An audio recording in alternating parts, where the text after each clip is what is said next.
The year was 1830. The United States government passed the Indian Removal Act, a law that would change countless lives forever. Native American tribes who had lived for centuries on their ancestral lands were told to leave. Lands they had hunted, farmed, and called home were taken to make way for settlers.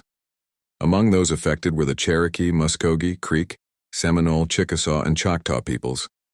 At first there was hope, promises of safe relocation to lands west of the Mississippi.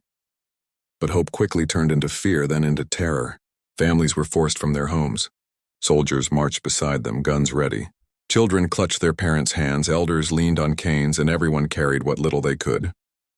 The journey stretched for hundreds, even thousands of miles. Across rivers, through forests, over mountains. The conditions were brutal.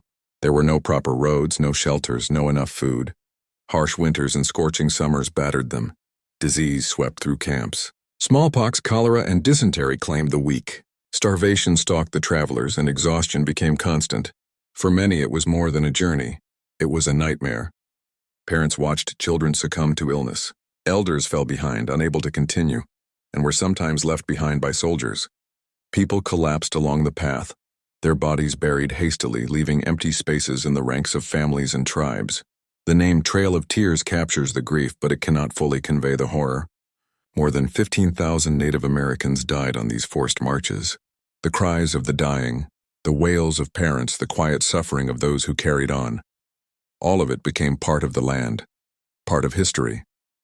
Survivors arrived in unfamiliar territories, exhausted, grieving, and broken.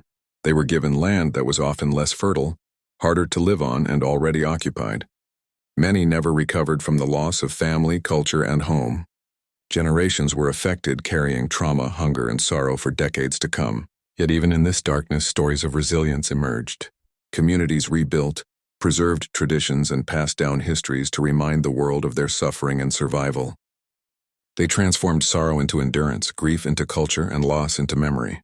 The Trail of Tears is a chilling reminder that history is not only made in battles or disasters. Sometimes it's written in the silent suffering of a people forced from everything they love. And the echoes of that march still haunt America today.